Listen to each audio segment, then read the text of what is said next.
Hello my dear friends, आप सभी का स्वागत है ऑनलाइन शिक्षण यूट्यूब चैनल पर। दोस्तों, आज हमारा ये प्रैक्टिस सेट नंबर 4 है और टॉप 30 क्वेश्चंस आज फिर से मैं आपके लिए लेकर के आई हूँ सीडीपी के। तो एग्ज़ाम से पहले पहले हम सारे प्रैक्टिस सेट लगा लेंगे। जितने भी टॉप क्वेश्चंस बनेंगे आपके सीडीपी के, ईवीएस के और हिंदी के, उन तीनों सब्जेक्ट को मैं सबसे पहले आपको कवर कराऊंगी। उसके बाद हम बाकी सब्जेक्ट को लेकर के चलेंगे। तो इससे पहले आपके 3 प्रैक्टिस सेट हो चुके हैं, जिनमें एक सीडीपी का, एक ईवीएस का और एक हिंदी का। आपने अगर उन्हें नहीं लगाया है तो ज़रूर से लगाना। बहुत अच्छे क्वेश्चंस हैं जो कि प्रीवियस पेपर में बार बार पूछे जा रहे हैं। तो दोस्तों, क्या आप सभी तैयार हैं आज के प्रैक्टिस सेट के लिए? इससे आपको अपनी तैयारी का भी पता चलेगा। साथ के साथ मैं इस तरीके से समझाऊंगी कि अगर आपने पहले नहीं भी पढ़ा हुआ है तो वो चीज़ें आप कनेक्ट कर पाएंगे। तो चलिए दोस्तों, बिना किसी देरी के शुरुआत करते हैं। तो फर्स्ट क्वेश्चन आपकी मोबाइल स्क्रीन पर है, आप लोग देखेंगे और इसका 3 सेकंड के अंदर अंदर आपको जवाब भी देना है। तो क्वेश्चन में पूछा गया है कि कोहलर यह सिद्ध करना चाहता था कि सीखना डैश। अब आपको बताना है कि कोहलर ने क्या सिद्ध किया था कि सीखना क्या है। एक ऐसी स्थिति है जिसमें व्यक्ति पशु से श्रेष्ठ है? नहीं, मुझे नहीं लगता ऐसा होगा, आप भी बताइए। अगला है स्वायत्त यादृच्छिक क्रिया है, या फिर तीसरा संज्ञानात्मक संक्रिया है, या फिर परिस्थिति के विभिन्न अंगों का प्रत्यक्षीकरण है। अब आपको इसके लिए पता होना चाहिए कि कोहलर का जो प्रयोग था उसमें उसने क्या किया था। दोस्तों, कोहलर ने जो अपना प्रयोग किया था उसमें उसने निष्कर्ष निकाला था कि सीखना जो है वो एक संज्ञानात्मक प्रक्रिया होती है या संज्ञानात्मक संक्रिया होता है। ठीक है, जिसमें क्या हो सकता है? योजना बनाना, समस्या का समाधान करना। ठीक है, कोहलर ने अपना प्रयोग किस पर किया था? जल्दी से कमेंट बॉक्स में बताओ। बंदर पर किया था, चिंपैंजी पर किया था, या फिर उसने अपना प्रयोग कुत्ते पर किया था या बिल्ली पर? आप लोग कमेंट सेक्शन में बताएंगे इसके बारे में अच्छे से। ठीक है, देखती हूँ आपको कितना ध्यान है।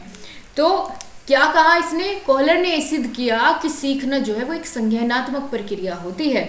आगे चले, अगला क्वेश्चन है, किसी भी नई भाषा को सीखने के लिए कहाँ से प्रारंभ किया जाना चाहिए? अगर आप नई भाषा सिखाना चाहते हैं, सीखना चाहते हैं, तो कहाँ से शुरुआत होगी? बहुत कॉमन सेंस वाला क्वेश्चन है, जल्दी से आंसर करिए। तब तक मैं आपको ऑप्शन बताती हूँ।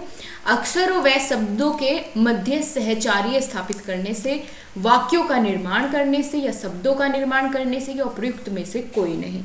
देखिए दोस्तों, शुरुआत में ही आप वाक्यों का निर्माण करने नहीं लग जाएंगे, ना ही शुरुआत में आप शब्दों का निर्माण करना सीखेंगे, बल्कि शुरुआत कहाँ से होती है? अल्फाबेट से, अक्षरों से होती है। ठीक है, अक्षरों को मिला मिला के शब्द बनाए जाते हैं सबसे प्रारंभ में।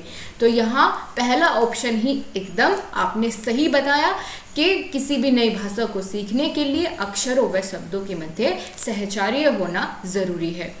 नेक्स्ट क्वेश्चन है, समावेशी कक्षा में किस प्रकार के छात्र शामिल होते हैं? बहुत अच्छा क्वेश्चन है दोस्तों। समावेशी शिक्षा तो आपके एग्जाम में आपको हर जगह देखने को मिलेगी, यहाँ से क्वेश्चन। तो समावेशी शिक्षा में किस प्रकार के छात्र शामिल होते हैं बताइए?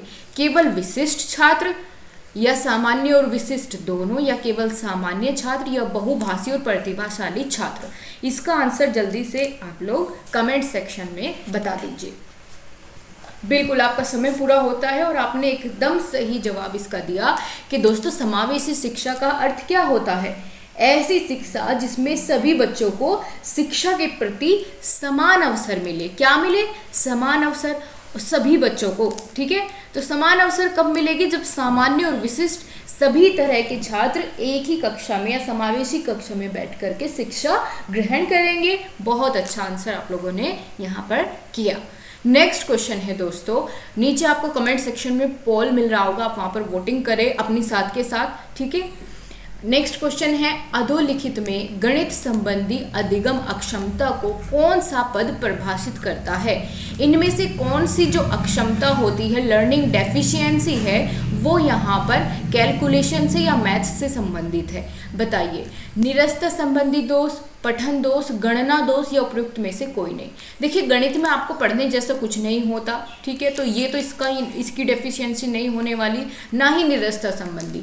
गणित में आप लोग क्या करते हैं, कैलकुलेशन करते हैं, गणना करते हैं। तो गणित अधिगम में कौन सी क्षमता पाई जा सकती है, गणना दोष, ठीक है।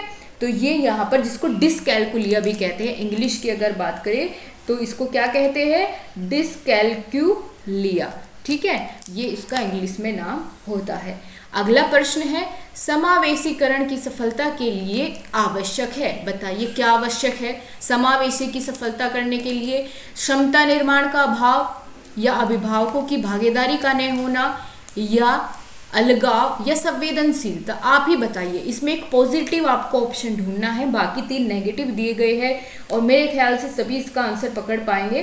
दोस्तों, समावेशीकरण की सफलता के लिए बालकों के अनुरूप क्या होना चाहिए, उनका पाठ्यक्रम होना चाहिए, है ना, एक समावेशी वातावरण भी होना चाहिए अच्छा, और इसके साथ साथ अध्यापक के अंदर जो है वो संवेदनशीलता का गुण होना चाहिए, तभी क्या होगा, समावेशीकरण जो है वो सफल होगा। तो ऑप्शन डी बिल्कुल करेक्ट आप लोगों ने चुना, क्योंकि अलगाव की बात यहाँ पर नहीं कर सकते हम, नेगेटिव बात है। अभिभावकों की भागीदारी न इसमें लग गया है, न होना इसलिए नेगेटिव हो गया है, नहीं तो अगर ना होता, इसमें न का प्रयोग ना हुआ होता तो ये पॉजिटिव हो सकता था, ठीक है, और ये भी गलत यहाँ पर ऑप्शन दिया गया है। नेक्स्ट क्वेश्चन है, निम्न में कौन सा संवेग का तत्व नहीं है।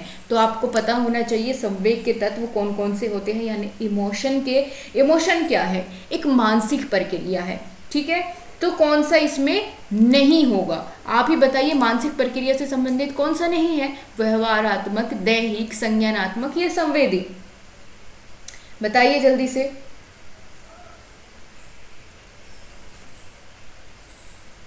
आपके अकॉर्डिंग इसमें क्या होगा आपका सही जवाब। पहला ऑप्शन है व्यवहारात्मक, तो संवेग का तत्व होता है व्यवहारात्मक, तो ठीक है। इसके अलावा दैहिक अनुभव होना चाहिए, दैनिक अनुभव, ठीक है, दैहिक अनुभव, तो दैहिक अनुभव भी संवेग का क्या होता है, तत्व होता है, और संज्ञानात्मक भी। लेकिन जो संवेदी है ये इसका तत्व नहीं होता, क्योंकि इमोशन के या संवेग के 3 तत्व होते हैं जो कि स्थायी है, आपको याद रख लेने चाहिए। एक तो पहला तो यही है व्यवहारात्मक, दूसरा क्या हो जाएगा, दैहिक अनुभव, ठीक है, दैहिक अनुभव, और तीसरा क्या हो जाएगा, संज्ञानात्मक, ठीक है। ये इसके 3 क्या होते हैं, तत्व होते हैं। इसके अलावा जो भी आपको ऑप्शन में मिलेगा वही इसका नहीं होगा। आगे चले, अगला क्वेश्चन है, संज्ञानात्मक क्षेत्र का सही कर्म है। संज्ञानात्मक क्षेत्र का आपको बताना है कॉग्निटिव डेवलपमेंट का, जो कि बेंजामिन ब्लूम की थ्योरी में इसके बारे में जिक्र किया गया है, इसके बारे में बताया गया है, किसकी थ्योरी में, बेंजामिन ब्लूम की। तो आप बताइए कौन सा इसमें आपके अकॉर्डिंग सही हो जाएगा आपका जवाब, बताओ जल्दी से। सबसे पहले क्या आएगा, ज्ञान आएगा, अनुप्रयोग आएगा। देखिए, थोड़ा सा आपको ये पता चलना चाहिए कि ज्ञान के बाद सीधा अनुप्रयोग नहीं करते, और फिर क्या करते हैं, सबसे शुरुआत में मूल्यांकन भी नहीं कर सकते, इसलिए ये भी गलत हो जाता है। यहाँ भी शुरुआत में मूल्यांकन दिया गया है, ये भी गलत हो जाती है, क्योंकि मूल्यांकन जो है सबसे लास्ट का चरण होता है। जब आप पूरा काम कर लेंगे उसके बाद ही तो आप उसका इवैल्यूएशन करेंगे, उसका मूल्यांकन करेंगे। तो ये तीनों ऑप्शन तो वैसे ही गलत हो गए। अब चौथा बचा, ये बिल्कुल सही है। सबसे पहले आपको संज्ञानात्मक क्षेत्र में बेंजामिन ब्लूम ने बताया कि सबसे पहले आपको किसी चीज़ का ज्ञान होता है, फिर आप उसका अवबोध करते हैं, देन उसको समझ करके क्या करेंगे, उसका अनुप्रयोग करेंगे, ठीक है, फिर उसका विश्लेषण, फिर करते हैं संश्लेषण, और सबसे बाद में होता है मूल्यांकन। ये इसके स्टेप्स हैं जो कि आपको ध्यान रखने हैं संज्ञानात्मक क्षेत्र के। आगे चलिए, अगले क्वेश्चन पूछा गया है, निम्न में से कौन सा अच्छे शिक्षण की विशेषता नहीं है। जल्दी से आंसर करिए, अच्छे शिक्षण की विशेषता इनमें से कौन सी नहीं है। तो चारों ऑप्शन आपके सामने हैं, जल्दी से बता दीजिए। स्वेच्छारी या जनतांत्रिक या सहानुभूतिपूर्ण या वांछनीय सूचनाएं देने वाला। आप एक शिक्षक की तरह ही सोचेंगे और इसका जवाब आपको मिल जाएगा, ठीक है। देखिए दोस्तों, जनतांत्रिक का मतलब होता है कि बच्चों की भी सुने कक्षा में, ठीक है, तो सुननी चाहिए, इसलिए ये तो एक विशेषता है एक अध्यापक की। दूसरा क्या दिया है, सहानुभूतिपूर्ण होना, आपको बच्चों के प्रति सहानुभूति रखनी है, ठीक है, तो ये भी एक विशेषता होती है शिक्षक की। और एक यहाँ पर डी ऑप्शन दिया गया है, वांछनीय सूचनाएं देने वाला, आपको वांछनीय सूचनाएं ही देनी है, अवांछनीय कुछ नहीं बताना, तो ये भी तो एक गुण हुआ। तो बचा कौन सा, स्वेच्छारी, ठीक है, एक अध्यापक को अपने आप को सेंटर नहीं रखना है। आज के समय में चाइल्ड सेंटर्ड एजुकेशन है, अपनी इच्छा से कुछ नहीं करना, बल्कि बच्चों की ज़रूरत के हिसाब से, उनकी रुचि के हिसाब से आपको खुद को बदलना है, ना कि बच्चों को, ठीक है। तो यहाँ पर आपका ऑप्शन ए बिल्कुल सही है, यही अच्छे शिक्षण की विशेषता नहीं होती, ठीक है। आगे चले, अभिप्रेरणा का प्रत्याशा सिद्धांत किसके द्वारा दिया गया, बहुत फेमस क्वेश्चन है, बहुत इंपॉर्टेंट क्वेश्चन है, अभिप्रेरणा का प्रत्याशा सिद्धांत, ठीक है, बताओ जल्दी से, इसका सही जवाब आपको बताना है। एक्सपेक्टेंसी थ्योरी ऑफ मोटिवेशन, इसको इंग्लिश में हम कहेंगे, और इस थ्योरी को दिया है आपके विक्टर व्रूम ने। किसने दिया है, विक्टर व्रूम ने दिया है दोस्तों। अगर पूछ लिया जाए कब, तो 1964 में, ठीक है, बिल्कुल, तो ये हो जाएगा आपका इसका सही जवाब। नेक्स्ट क्वेश्चन की ओर चलते हैं। अगला क्वेश्चन पूछा गया है, अग्रिम व्यवस्थापक प्रतिमान किस परिवार से संबंधित है, वैयक्तिक, सामाजिक, सूचना प्रक्रिया या व्यवहार परिमार्जन। अग्रिम व्यवस्थापक प्रतिमान ये किससे संबंधित है, जल्दी से बताइए दोस्तों। आपके जो मनोवैज्ञानिक है डेविड पॉल आसुबेल, इनके द्वारा ये बताया गया था। पहले तो आपके अपने ऑप्शन चुन लीजिए, तभी मैं आपको बताऊंगी क्या बताया था, ठीक है। जल्दी से ऑप्शन का चुनाव करिए और आंसर करिए। देखिए, बिल्कुल डेविड पॉल आसुबेल के द्वारा बताया गया क्या, कि अग्रिम व्यवस्थापक प्रतिमान सूचना प्रक्रियाकरण से संबंधित है, ठीक है। ये किससे संबंधित है, सूचना प्रक्रियाकरण से संबंधित होता है, बिल्कुल। और इससे क्या होती है, जब बच्चों को हम पहले ही सूचना इसकी प्रोवाइड करेंगे, तो बच्चों जो है वो व्यवस्थित रूप से अगर सूचना देंगे तो वो उनको सहायता प्रदान करती है। आगे चले, अगला क्वेश्चन है, कौशलों के स्थानांतरण के लिए कौन उपयोगी है। कौशल का स्थानांतरण करना है तो कौन उपयोगी होगा। कौशल अंतरण एक गति है, न कि उद्देश्य। रेखीय अभिकर्म, शाखीय अभिकर्म या तैयारी और अर्जन।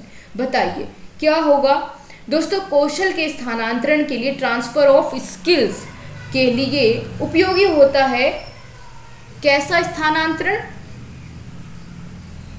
यहाँ पर दोस्तों क्लियरली ये सेंटेंस आपको ध्यान रखना है कि कौशल अंतरण एक गति है, न कि उद्देश्य, ठीक है। इसी के ऊपर, इसी एक पॉइंट के ऊपर यहाँ से क्वेश्चन बन जाता है, तो यही आप ध्यान रख लेंगे तो आपका यहाँ पर काम बन जाएगा, ठीक है। ये कौशल अंतरण जो है गति होता है, उद्देश्य नहीं होता है। आगे चलिए, निम्न में से कौन सा शिक्षण का सूत्र नहीं है, ये आपको यहाँ पर चूज करना है। बहुत अच्छा क्वेश्चन है। टीचिंग यहाँ पर आपसे पूछा गया है, शिक्षण सूत्र या टीचिंग स्किल्स, जल्दी से बताइए। पहला होता है सरल से कठिन की ओर, क्या ये सही है, बिल्कुल ठीक है। दूसरा है अनिश्चित से निश्चित की ओर, क्या ये सूत्र सही है, तो आप कहेंगे बिल्कुल ये भी सही है। दृश्य से अदृश्य की ओर आप बच्चों को सिखाएंगे, और निगमन से आगमन की ओर नहीं, बल्कि आगमन से निगमन की ओर, तो आपका यही सूत्र नहीं होता, यही गलत है।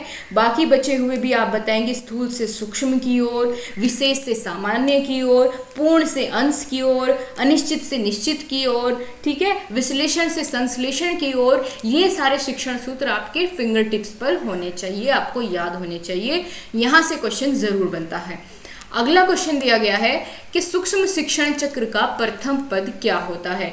जो आपका माइक्रो टीचिंग साइकिल होती है, उसका जो सबसे फर्स्ट स्टेप होता है वो क्या होता है, जल्दी से बता दीजिए दोस्तों। बहुत अच्छा क्वेश्चन है, और आपको इसके संबंधित आपको कक्षा में अपना सूक्ष्म शिक्षण आपने जब किया होगा, माइक्रो टीचिंग की होगी, तो भी आपने इसके बारे में जाना होगा, ठीक है। सबसे पहले दोस्तों आप क्या करते हैं, प्लानिंग करते हैं। किसकी प्लानिंग करते हैं, शिक्षण से संबंधित प्लानिंग करते हैं। प्लानिंग मतलब योजना बनाना, ठीक है। तो सबसे पहला स्टेप यही होता है कि आप योजना बनाएंगे। फिर उसके बाद क्या करेंगे, इसका पूरा प्रोसेस मैं एक बार लिख देती हूँ। सबसे पहले आप क्या करेंगे, प्लानिंग करेंगे। प्लानिंग के बाद फिर आप टीचिंग करवाएंगे, यानी शिक्षण, ठीक है। दूसरा क्या हो जाएगा, शिक्षण। पहला योजना बनाना, फिर शिक्षण करना, उसके बाद प्रतिपुष्टि यानी फीडबैक लोगे आप बच्चों से, क्या लोगे, फीडबैक लोगे। फिर उसके बाद आपने क्या करना है, दोबारा से रीप्लानिंग करनी है और उसके बाद आपको फिर से रीटीचिंग करनी है। ये प्रोसेस फिर से रिपीट हो जाएगा यहाँ से, और उसके बाद फिर से री फीडबैक आपको बच्चों से लेना है। जहाँ भी कोई कमी रह जाती है उसको फिर से सुधारना होता है। ठीक है, जो माइक्रो टीचिंग का आपका फंडा है किसने दिया था, आप ज़रूर कमेंट बॉक्स में बताइए। देखती हूँ कौन कौन इसके बारे में जानता है। आगे बात करते हैं, निम्न में से कौन सा अवबोध स्तर के शिक्षण में शामिल है। जल्दी से आप लोग अपना आंसर करिए। अवबोध स्तर के शिक्षण में शामिल है, तो यहाँ पर पहले ही टिक हो चुका है अन्वेषण। ठीक है, अन्वेषण जो है ये बोध स्तर में शामिल होता है, क्योंकि इसमें आपको सोचने की ज़रूरत पड़ती है। नई नई चीज़ों का जब आप अन्वेषण करते हैं तो ये आपके क्या होता है, इससे बच्चों को, अगर आप इस स्किल का विकास करेंगे बच्चों में, है ना, शिक्षण में शामिल करेंगे, तो इससे बच्चों के मस्तिष्क का अधिक से अधिक या बौद्धिक विकास ज़्यादा से ज़्यादा होगा, उनको ज़्यादा से ज़्यादा अवसर मिलेंगे, उनकी सहभागिता बढ़ेगी।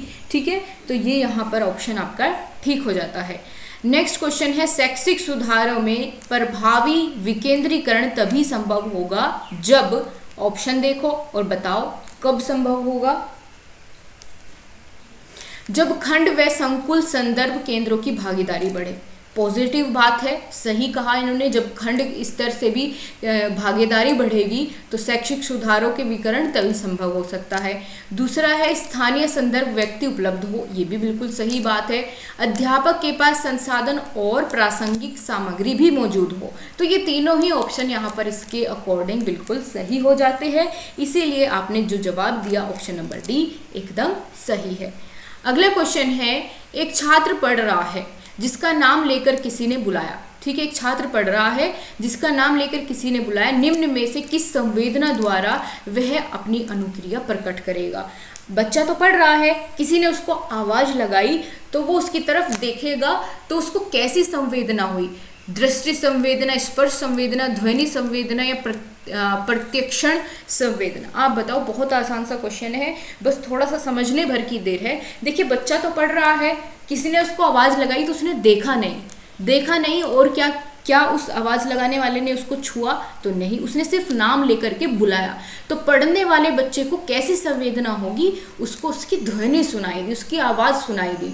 ठीक है, इसलिए उसने उसको फिर पलट के देखा। तो यहाँ पर उस बच्चे के अंदर कैसी संवेदना हुई, ध्वनि संवेदना। ठीक है, उसके कानों में ध्वनि पड़ी, उसका तो ध्यान पढ़ने में था, तो तब उसने जो अपना रिएक्शन दिया वो किसकी वजह से दिया, ध्वनि संवेदना की वजह से दिया। आगे चलते हैं, क्वेश्चन नंबर 17, पियाजे के सिद्धांत के अनुसार प्राक संक्रियात्मक अवस्था की अवधि क्या है। बहुत अच्छा क्वेश्चन है। पियाजे की चारों संक्रियात्मक अवस्था आपको याद रहनी चाहिए दोस्तों, मस्ट है, आपके भर के एग्जाम में पूछी जाती है, चाहे यूपी टेट, सी टेट हो, सुपर टेट हो, हर जगह ये क्वेश्चन आपको देखने को मिलेगा। देखो, इसकी एक ट्रिक होती है SPCF, इस तरीके से इसको याद करने के लिए इंग्लिश में इसके नाम याद रख लोगे तो और ज़्यादा आसानी होगी। पहली होती है सेंसरी स्टेज, दूसरी होती है प्री ऑपरेशनल स्टेज, और तीसरी होती है कॉन्क्रीट ऑपरेशनल स्टेज, और चौथी होती है फॉर्मल ऑपरेटिंग स्टेज। ठीक है, या फॉर्मल ऑपरेशनल स्टेज। बात करते हैं जो पहली इसकी अवस्था होती है। ठीक है, पहली अवस्था जो होती है वो कितनी होती है, जन्म से 2 वर्ष की। ठीक है, जिसको संवेदी पेशी अवस्था हिंदी में कहते हैं। दूसरी क्या है, पूर्व संक्रियात्मक अवस्था या प्राक संक्रियात्मक अवस्था। प्राक का मतलब भी पूर्व ही होता है, तो ये आपको ध्यान रखना है। ठीक है, बिल्कुल। तो जो दूसरी अवस्था है प्री ऑपरेशनल या प्राक संक्रियात्मक अवस्था, इसकी कितनी एज होती है, 2 से 7 साल। अब ऑप्शन में देखो कहाँ है, सी ऑप्शन है, 2 से 7 साल, यही इसका सही जवाब हो जाएगा। तीसरी स्टेज होती है जो कॉन्क्रीट ऑपरेशनल, इसकी 7 से 11 वर्ष, और चौथी स्टेज की कितनी एज बताई है पियाजे ने, तो 11 से 18 वर्ष। ये बहुत फेमस क्वेश्चन इन चारों स्टेज से बनते हैं। इनकी ट्रिक याद है, SPCF ये आपको याद रख लेना है, सेंसरी, प्री ऑपरेशनल, कॉन्क्रीट और फॉर्मल। क्लियर हो गया। चलिए आगे बढ़ते हैं, नेक्स्ट क्वेश्चन को ध्यान से पढ़ेंगे, बहुत अच्छा क्वेश्चन है। निम्न में से कौन सी बाद की बाल्यावस्था के बौद्धिक विकास की विशेषता नहीं है। तो अब आप चुन लीजिए कौन कौन सी है, नहीं वाली अपने आप पता चल जाएगी। ठीक है, ऑप्शन ए देखो, भविष्य की योजना की सूझबूझ। तो दोस्तों बाल्यावस्था में ये विशेषता नहीं पाई जाती बच्चों में कि भविष्य को लेकर के योजना बनाए। ठीक है, बल्कि आगे देखिए, विज्ञान की काल्पनिक कथाओं में अधिक रुचि बच्चा लेने लगेगा। इस अवस्था में बढ़ती हुई तार्किक शक्ति उसकी बढ़ेगी, काल्पनिक भयों का अंत होगा। ठीक है, लेकिन जो भविष्य की योजना है वो उसको किशोर अवस्था में जाके शुरू होती है। ठीक है, तो इसीलिए इसका ऑप्शन यही यहाँ पर करेक्ट हो जाता है। आगे चले दोस्तों, अगला क्वेश्चन है, निम्नलिखित में से कौन मनोवैज्ञानिक भाषा विकास से संबंध है। अब जल्दी से बताइए, लैंग्वेज डेवलपमेंट से संबंधित इनमें से कौन से मनोवैज्ञानिक है, बहुत इंपॉर्टेंट है। ठीक है, इनसे संबंधित ऐसा ही क्वेश्चन बनता है, बस लैंग्वेज डेवलपमेंट या भाषा विकास से संबंधित कौन सा है, और बनता जरूर है। बिल्कुल, नोआम चॉम्स्की का नाम है। ठीक है, जो कि एक भाषा वैज्ञानिक थे या भाषा दार्शनिक थे, और इसको आपको ऐसे ही याद रखना है क्योंकि भाषा के विकास में इनका बहुत बड़ा योगदान माना जाता है। तो यहाँ पर याद रखेंगे आप चॉम्स्की। आगे चलते हैं, अगला क्वेश्चन है, थॉर्नडाइक ने अपने सिद्धांत को किस शीर्षक से सिद्ध किया था। जो थॉर्नडाइक ने अपना सिद्धांत दिया था वो बताइए किससे संबंधित है।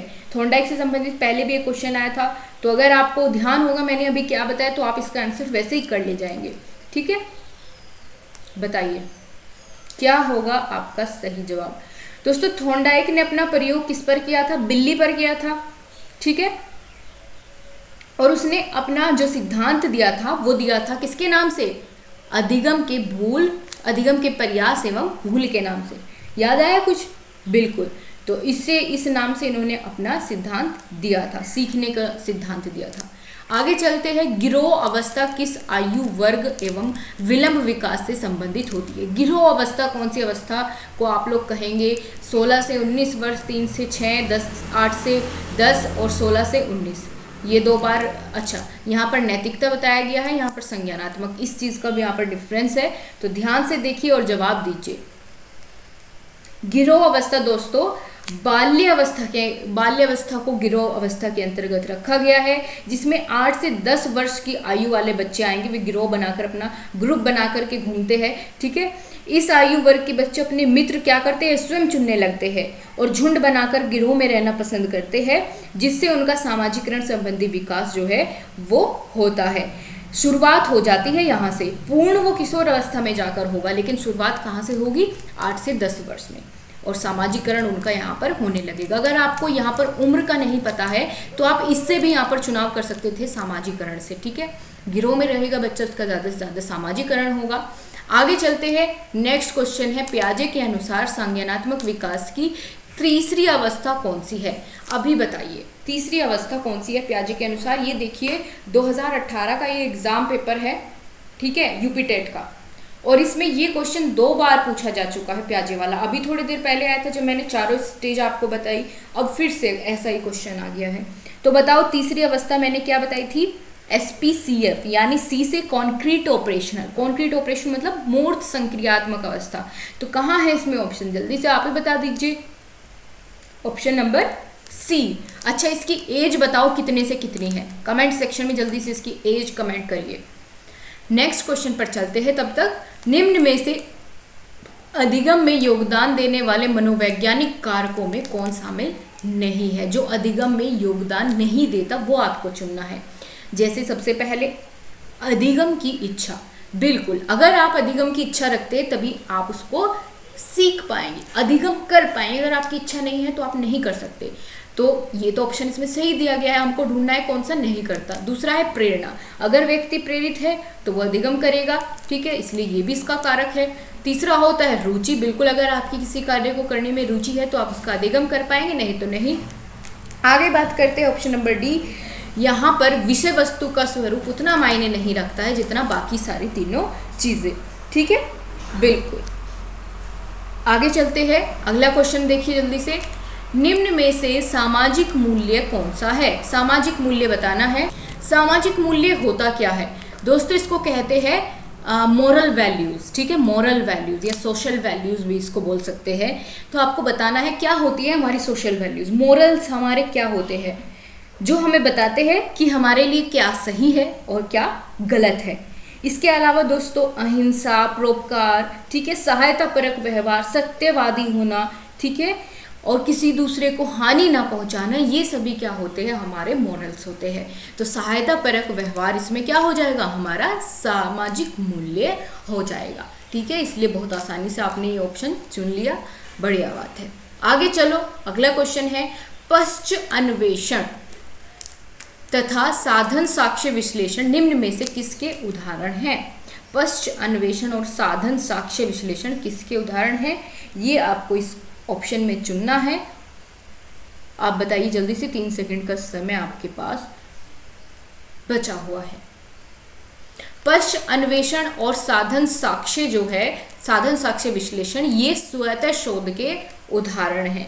ठीक है, इसमें क्या होता है कि इसके अंतर्गत स्वतः बोध एक सरल प्रभावी प्रक्रिया होती है जो स्पष्ट करता है कि अधूरी व स्पष्ट जानकारी होने पर समस्याएं जटिल होने लगती है। ठीक है, और व्यक्ति किसी भी निष्कर्ष पर नहीं पहुंच पाता।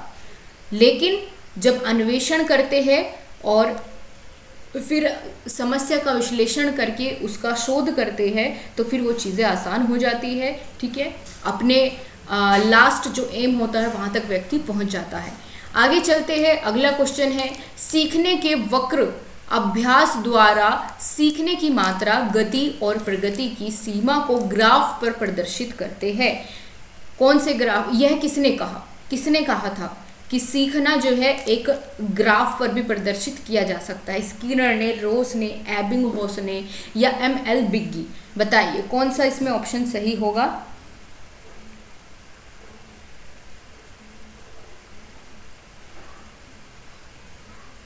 जल्दी से आंसर करिए दोस्तों। अगर दोस्तों इसमें अधिगम चक्र की व्याख्या किसने करी थी, ऐसा क्वेश्चन होता कि अधिगम चक्र के बारे में बताया किसने, तो एबिंगहॉस इसका सही जवाब होता। लेकिन यहाँ पूछा गया है आपसे क्वेश्चन में कि अधिगम वक्र से संबंधित, ठीक है, अधिगम वक्र जिससे कि अभ्यास द्वारा सीखने की मात्रा और गति प्रगति की सीमा ग्राफ पर प्रदर्शित की जा सकती है। तो ये यहाँ पर आपका अगर इस तरह का दिया गया है तो फिर वहाँ पर आपका इसमें ऑप्शन होना चाहिए था विल्स, लेकिन विल्स ऑप्शन में नहीं दिया गया है, इसलिए आप सी ऑप्शन को ही चुनेंगे क्योंकि विल्स ने ये पूरी परिभाषा दी थी, एबिंगहॉस ने सिर्फ इसके बारे में बताया था। ठीक है, तो यहाँ पर सी को ही हम करेक्ट मानेंगे। आगे चलते हैं, निम्न में से कौन सा थॉर्नडाइक के अधिगम के प्राथमिक नियमों में शामिल नहीं है। प्राथमिक नियमों में 7 नियम है, थॉर्नडाइक के 7 है या कितने हैं, जल्दी से बताओ। और जो शुरुआत के 3 नियम होते हैं प्राथमिक नियम, उनमें से कौन सा नहीं है। देखिए कौन कौन से है उसके लिए आपको ये पता होना चाहिए। पहला होता है प्राथमिक नियम के अंतर्गत